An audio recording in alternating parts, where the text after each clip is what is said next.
2020. One heck of a year. Am I right? On one hand, pretty legit releases like the Silverback SRS A2, ICS PDW9, and who can forget the Amoeba AST01.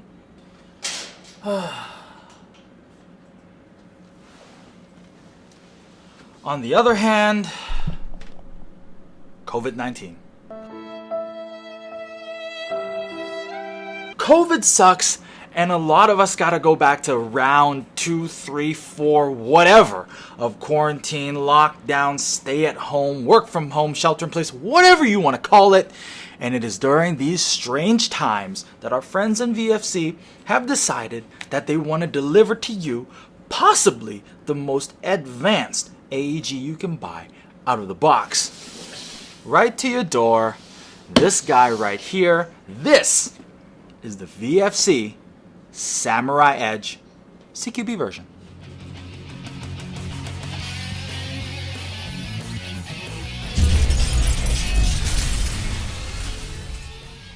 I know the Samurai Edge is not necessarily a new platform, as it came out towards the tail end of last year. And oh boy, I have to apologize for not getting to this review sooner for y'all, but hey, better late than never. Last year, VFC released the carbine version, and it was one of the most hype releases I have ever seen. Like, so much so that the moment they arrived, instantly sold out. Like, they were out the door as soon as they came in. I didn't even really get to see one, like in person, up close. But that's another story for another day. So, looking at this CQB version, if that's any indication, then I can totally understand why it sold out so quickly. Looking at its aesthetic, it's a really hot looking gun, and it's quite futuristic as well. The receiver's kind of got this billet look to it, and it's got different details and decals that are really accented as well, which kind of breaks up the boring look you usually see on other regular M4 AR platforms. Up front, they have this ultra lightweight M-LOK rail, and right away you're going to see that they've actually gone through a lot of lengths to lighten this thing up. Starting with the fact that they've removed half of the Picatinny section right here from the middle of the rail and replaced it with M-LOK. So if you have one of those M-LOK compatible light switches, you can just mount it straight on. Or you can use the other extra piece of Picatinny that comes with the box. You can put that on there and mount whatever the heck you want as well, like a flashlight, PEC box, whatever you want. Another thing you're going to realize is they've really gone through and pulled out all the plugs when they want to lighten this thing up. And they even have little holes drilled in. So I imagine this rail would be really light if you take it off. It's really nice to see that, you know, there's some practical application to this, because when I first saw it, not gonna lie, it looked a little busy. But hey, at least there's some practical application, like I said, to this design, even though it's probably just, you know, fancy design. The gun also features ambidextrous controls.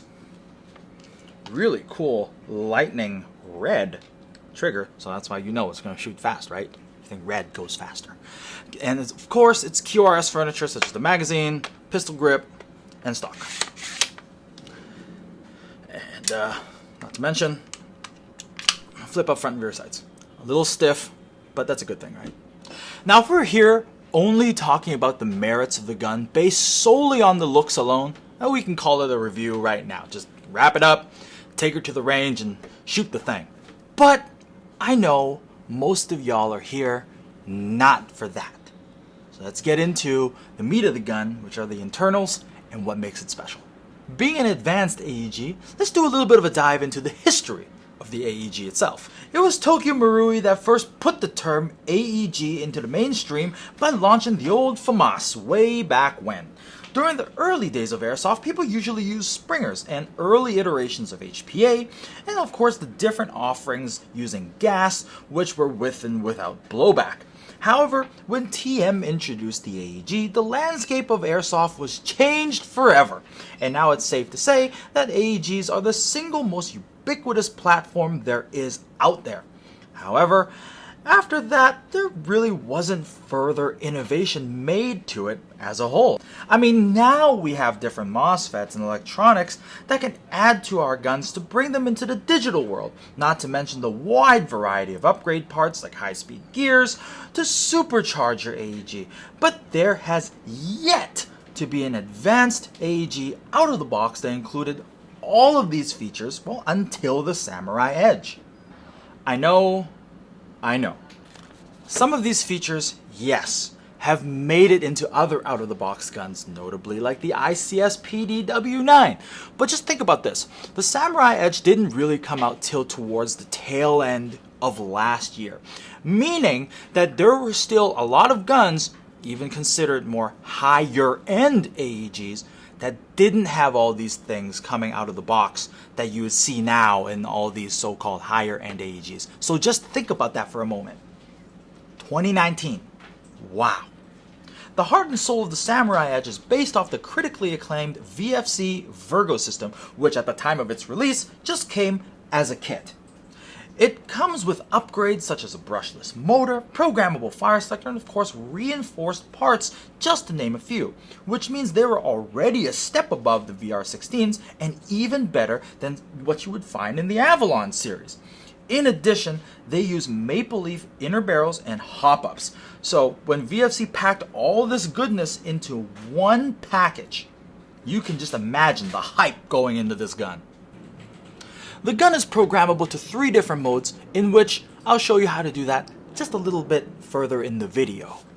But let's talk about the modes. The first one, of course, is the standard one you see here, which is safe, semi, full auto. You can then program it to semi, burst, full auto, or safe, burst, full auto. Wow, that was a word soup. Anyways, getting back to this, it also has a very nice electronics indicator, which it will chime 2 or 3 times depending on the type of battery and its voltage that you put in. So if you put a 7.4 in, it'll charm twice. If you put an 11.1 in, it'll charm 3 times, which we'll go over later. Now before we shoot the gun, we gotta go to the most important part of the video, is find the hop-up. And if y'all guess the hop-up is right here, you would be right. I'm using an 11.1 LiPo and 0.2 gram BBs.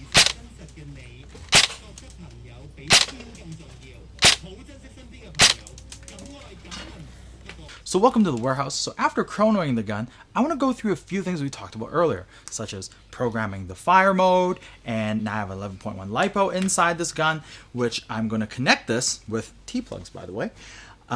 It will give a chime to let you know what kind of battery I have inside. So this being 11.1, if you hear, see, it beeped a few times to letting you know that's 11.1. Beeps 3 times. Beep, beep, beep, just like that. So let's see how accurate she is first. So I have the current setting, which is standard, which is safe, semi-auto, full auto. We're going to do semi-auto first and see how accurate she is.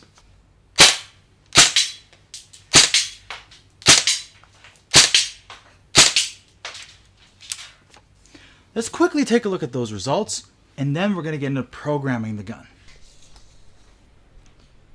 So that was very interesting results. The 4 landed quite close to each other with 1 flyer. That was on me. Now let's talk about programming the gun. Now to program it, you put it first back on semi-auto. So I'm going to take that first shot, clear the chamber. Now you're going to hold, and you're going to wait for the sound. So that has now programmed my full auto into burst. Now let's see how accurate this 3-round burst is.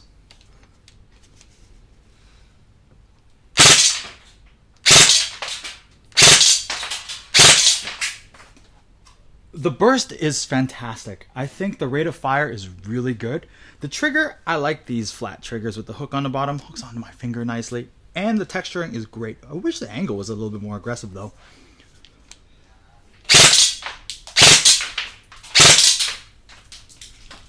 You gotta love a good burst. Let's take a look at those results.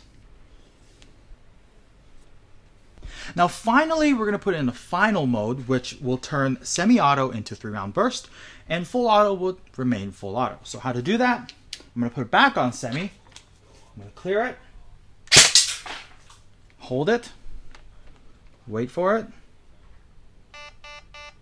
Now it has put my semi-auto into 3-round burst. Let me show you. See that? And I'm going to put it back on full auto. Let's give it a good 2 seconds. See how she fares.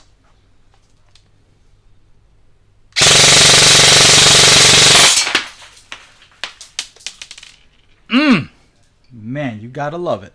And those are the different modes that you can set with your Samurai Edge. Now, if you want to just go back to standard without going through the hullabaloo of holding the trigger and waiting for it to happen, just unplug the battery and you'll go right back to factory settings. Want to check out other cool AEG videos I did before?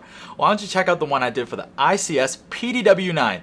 Not only that gun was fun, I also got a good workout out of it. The gun shot great right out of the box, which is very indicative of VFC AEGs, and well, that's the reason why they're on the top tier of the totem pole. And with all the extra upgrades that came with the gun, it does really feel like a premium product. Did I manage to find something I didn't like about the gun? Well, yes! I'm not a fan of their QRS furniture because they kind of are a little meh to me. The grip texture, great. I think it's fantastic, and if you got clammy hands or wet gloves, it's gonna do the job. However, I wish it took a few more design cues from modern rifles or SBRs. I hope the angle is a little straighter. I wish the grip size was a little bit bigger. It would feel better on such a small package especially. The stock, I'm just not a fan. I mean, this bump right here just doesn't allow me to shoulder it nicely. Just me. The magazine, well, I'm just gonna say, I've seen nicer looking magazines in my day, and I will just leave it at that. But all of these things are interchangeable. So if you want to swap all this out, that's fine. And it does not knock on the performance or the gun itself. So those are just my 2 cents and how I feel about it now. I have friends who look me in the face and will swear up and down and say, no, Mark, you're wrong. These are fantastic, and you can't change my mind. Often we take for granted these really premium AEGs, but I still remember a time when MOSFETs were like the new thing. We're like, they're so new, they were almost like the mythical creature of the airsoft world. Like, they were kind of in existence, but they were kind of not. You know that time when like, ooh, MOSFET, and you said it and it was like a unicorn. Now they're in everything. So much to the fact that if you buy a gun without one of them, you got your friend whispering in your ear going, yo man, don't buy that. We all got that one friend. But hey, what do you guys think? What do you guys think about this guy right here? These advanced AEGs with all the bells and whistles. So if you want to get this one and many other cool ones, don't forget to check out our online store at www.redwolfairsoft.com. If you like this video, don't forget to give us a like. If you thought it was cool, share it with your friends. And if you haven't done it yet, subscribe. Press the red button. It's in the screen, unless you're watching full screen, which, well, I don't know why you would. Anyways, you know what to do, guys. I've been Mark, aka Blue Steel, and I'll catch you guys on the next episode of RedWolf TV. Have a good one.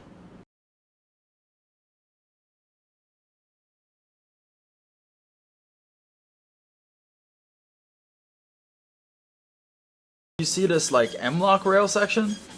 It's quite black, but quite lightweight, and it's got like stuff missing from the top, but it's got stuff on the bottom. Stuff.